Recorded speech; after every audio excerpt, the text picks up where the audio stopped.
Hi everybody, this is an iPad comparison video. The biggest questions that I've had this year have all revolved around the relative sizes of these iPads. And so I took a trip to the mall to make a little video to show you the differences here. The iPads largely look how you expect them to look, and they feel the same as last year's, as you see here. However, looking at these two models next to each other, you're looking at the iPad Pro and the iPad Air, which is to say the normal size iPad. And you'll notice that if you didn't know better, you would think that that full-size iPad in front was the Mini, because the difference between these devices is that large.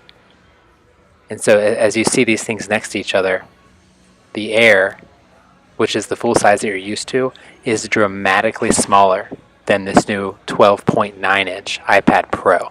So small that it makes the original iPad look more like a Mini.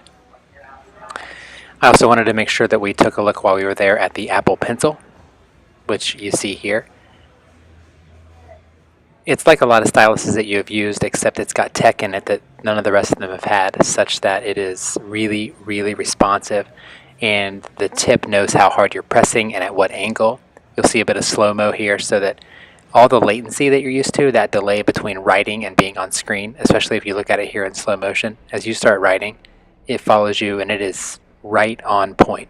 It really does feel very much like actually writing or drawing. So if you've always wanted to take notes on your iPad or do some sketching or artwork, but felt like it just wasn't quite good enough, that is not the case with this new Apple Pencil.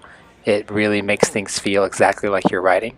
It's pressure sensitive, as you'll see here, so things get a lot darker based on how hard you're pressing, and there seems to be just a million degrees of sort of clarity with respect to how hard you're pressing and what it does.